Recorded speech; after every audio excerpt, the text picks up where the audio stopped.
Bon, ok, aujourd'hui, en fait, c'est le même jour que le Forza 750.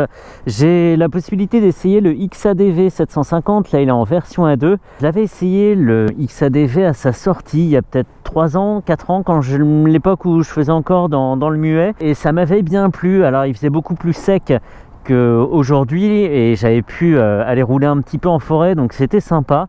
Même si c'est assez déroutant d'être sur un scooter en forêt. Bon, bref, c'est la nouvelle version. Il est un petit peu plus léger que le précédent.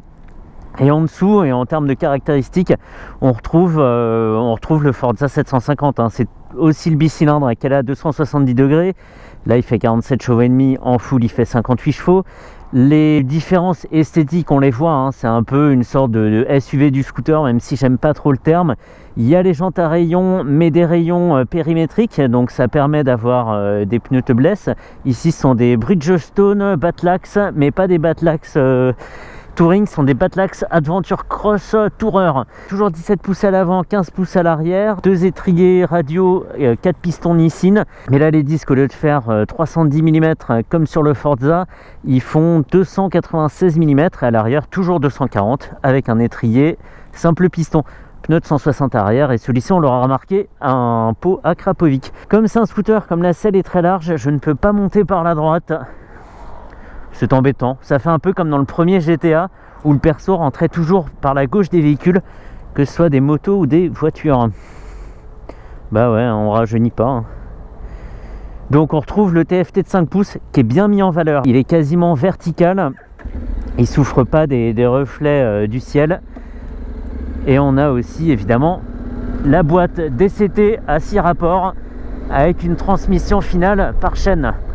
Donc plusieurs modes de conduite comme sur le Forza 750, à la seule différence que comme on est sur une machine un peu tout terrain, on a un mode gravel. Alors je pense qu'elle coupe est-ce qu'elle coupe, alors justement, est-ce qu'elle coupe toutes les assistances? Ah non, il y a une sorte d'indicateur là qui est plus en D, il est en G, bizarre. Restons en mode standard. On a gagné 3 cm de débattement à l'avant et à l'arrière. Et du coup, on a gagné aussi 3 cm en hauteur de selle, ce qui l'amène à 820 mm de haut. On est dans une fourchette haute. Ce qui dérange surtout, c'est pas la hauteur de la selle en soi, c'est la largeur de la selle. Là, je pourrais pas toucher des 2 pieds par terre avec mon 1m73. Je suis d'une bonne pointe de chaque côté. Les pieds s'allongent moins loin. Sur le Forza, on avait vraiment de la place, autant donc en longueur qu'en largeur. Et là, on a la moitié de la chaussure qui est dehors en fait. Je sais pas si on voit ma petite basket là. D'ailleurs, je suis en basket pour l'occasion, c'est pas bien. Mais j'ai l'impression vraiment que mes pieds vont sortir du scoot. C'est quelque chose qui avait déjà été reproché sur l'Integra, qui a été corrigé sur le Forza. Mais là, clairement, les repose-pieds sont pas assez larges. J'ai pas un pied très large non plus. Bref, le test, il est surtout en complément du Forza. Pour tout ce qui est technique, il faudra se référer à l'autre vidéo. Mais là, je voudrais voir, avec ces 3 cm de débattement en plus, si le confort trinque pas trop, si on n'est pas sur quelque chose de trop mou ou trop sensible à la mise sur l'angle, des petites choses comme ça. Et puis voir aussi, parce que je m'en souviens plus, si les pneus tiennent bien le pavé.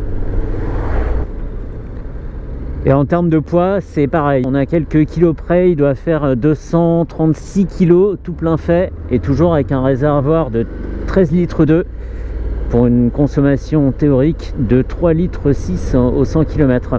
C'est un produit qui a plutôt bien marché chez Honda. Pour un produit de niche comme ça, un scooter tout-terrain, c'est pas forcément évident à vendre. Et pourtant, on en voit pas mal. En tout cas, dans mon coin, on en voit vraiment pas mal. Et c'est une machine que j'avais bien aimée. Par contre, quand je m'étais regardé, j'ai ce tic de me regarder dans les vitrines et dans le reflet des vitres pour voir à quoi je ressemble sur les motos et les scooters. Et celui-ci, je fais tout petit dessus. Il est très très grand. Et en fait, voilà, on dirait qu'on a posé un nain au sommet d'un scooter. C'est très bizarre comme résultat. Et les bras sont assez écartés. Je me demande si le guidon est le même aussi, mais ça donne l'impression de conduire un peu en avant, un peu avec les coups de sortie. Position un peu dominante comme ça, un peu étrange, bon. Et sinon, le dos est tout droit, il n'y a pas de problème. Je dirais que la suspension est un peu ferme, mais elle est réglable en détente et en compression. Et contrairement au Forza, c'est pas une fourche Showa. Et de prix, il est un petit peu plus cher. Il est à 12 300 €. Donc ça le fait à 700 € de plus que la version de ville, on va dire. Pour un produit qui sort de l'ordinaire, c'est pas gênant. Le delta est pas énorme. Donc là, je suis en mode standard. L'ABS est à fond. Ah, mais c'est peut-être ça. Mode standard, mode rain. Gravel, l'ABS est au niveau 1 sur 2. Et mode sport, ouais, c'est le traction control qui change sur le mode sport. Et toujours la possibilité de retrouver 4 affichages en bas, donc avec des infos comme la conso instantanée, la conso moyenne, trip A, trip B, des informations bien utiles ma foi. Et de bruit, c'est flatteur, hein. Ça fait pas bruit de scooter. Quand on est au feu rouge, ça fait un bruit de moteur, un bicylindre comme on pourrait en trouver dans une moto. C'est vraiment pas reconnaissable à ça, en tout cas. Si on l'a derrière nous et qu'on tourne pas la tête, on peut pas savoir que c'est un scooter.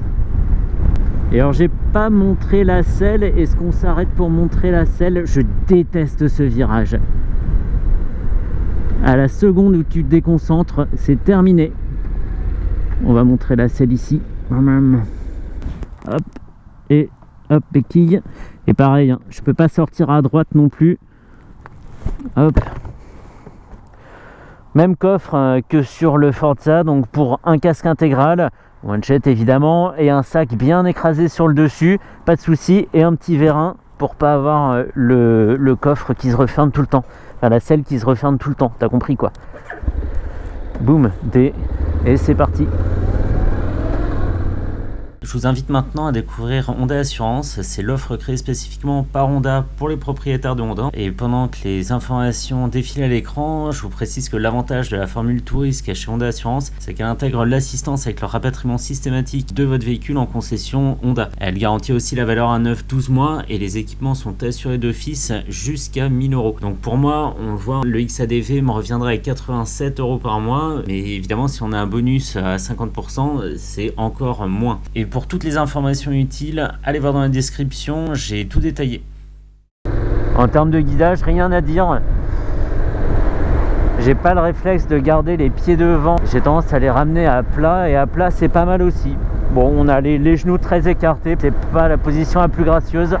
Ça va être très rapide hein, comme test. Étant donné que je considère ça comme un complément de l'essai du Forza. Voilà, les infos qu'on ne trouvera pas ici, on les trouvera dans l'autre vidéo. Et pour toute la partie vraiment pure XADV, donc confort des suspensions, la tenue de route, voilà, tout ça, c'est dans cette vidéo. Mais sinon, autant se référer à l'autre. On va passer en mode sport, insertion sur l'autoroute. Parce qu'au début, je me disais, ouais, je vais mettre le mode gravel, ça va m'aider si je veux sortir.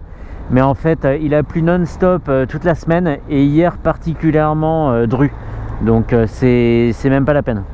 Et on rappelle, hein, gâchette pour passer les rapports ici, gâchette pour les descendre, appel de phare, mode, la petite flèche pour se balader en bas des menus. Et d'ailleurs ça fait quoi? Ça fait rien. En haut, en bas, ça fait rien. Gauche-droite, c'est pour faire changer l'affichage en bas. Le klaxon. Et puis de l'autre côté, automatique ou manuel, le point mort, le D pour le drive et le coupe-circuit. Et la poignée ici pour le frein à main, le frein de parking.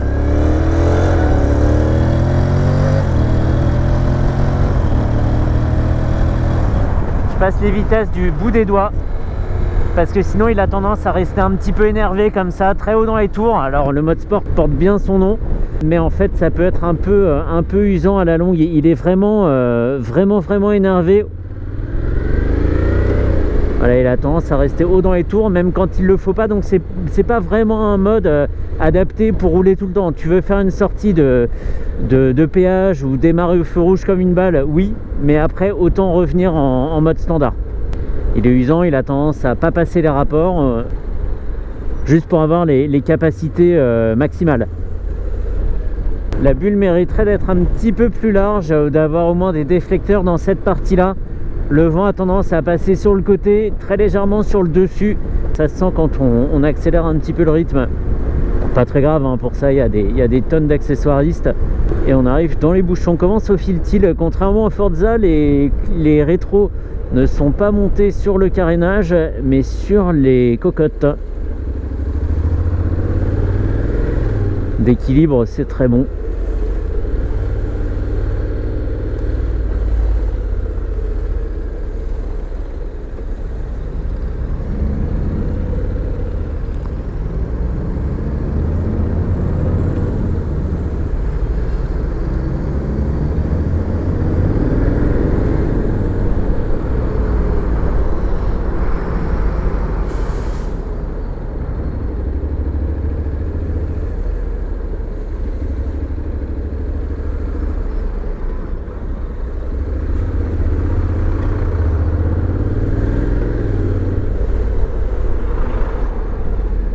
Et merci évidemment à Concession Honda Absolue, à Valenton et à Nicolas en particulier pour le prêt de la machine. C'est vraiment une grosse aide que je reçois de leur part, mais bon, ils ont toujours été sympas, hein. Même avant de savoir que je tournais des vidéos avec leur machine, ils ont, leur comportement n'a pas changé, quoi. Ils sont pas devenus sympas parce que ça leur fait de la pub en quelque sorte.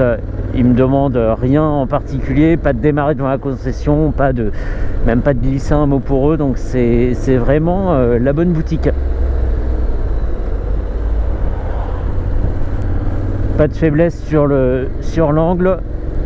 Notamment, je dis surtout ça pour les crampons, hein, des pneus, enfin appelons pas ça des crampons, appelons ça un motif prononcé, on va dire, hein, une rainure un peu plus profonde qu'à la normale. Ils sont pas trop sensibles à la mise sur l'angle, ça va.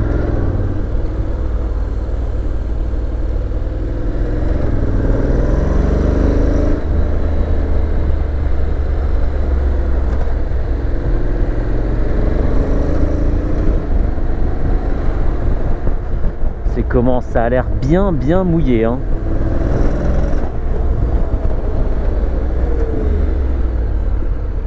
Ça a l'air bien mouillé.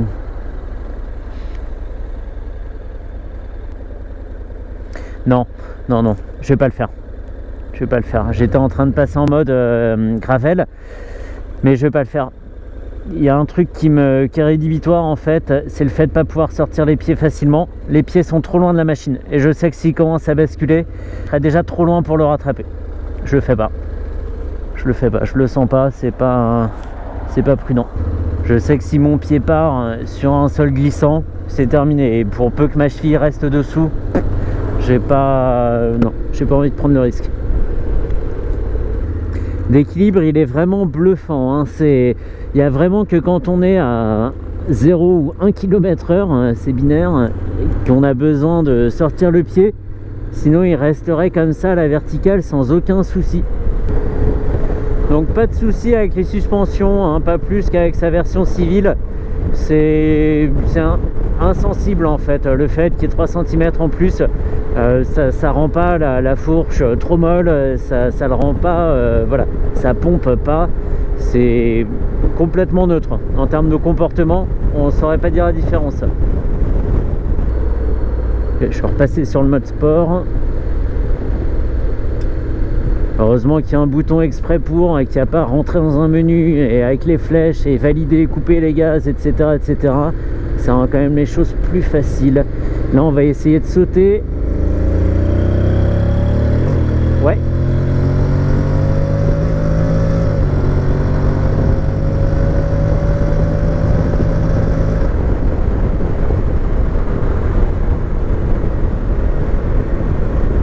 Donc là, pour monter jusque là, on était à X km/h.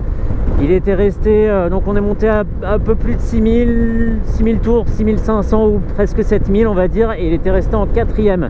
Alors que là maintenant, à un rythme moindre, je suis en 6e à 3000 tours et ça lui va très bien aussi. Donc le mode sport, il connaît bien la musique, hein, il n'y a pas de souci. Très bien étudié tout ça. La protection est bonne de face, il n'y a pas de souci. Par contre, les turbulences sont vraiment tout à côté de mon casque. On a peut-être 4 ou 5 cm de tranquillité. Si je décale la tête ici, c'est déjà plus bon. Encore une fois, ça sera à voir avec les accessoiristes. Et important aussi, on trouve une prise USB-C dans le coffre sous la selle. Important de le préciser. Voilà, c'est pas un confort qu'on a sur toutes les machines non plus. C'est bien de le dire. Voilà. Bonne machine, hein. Après il faut aimer sortir du lot sur une machine qu'on remarque, hein.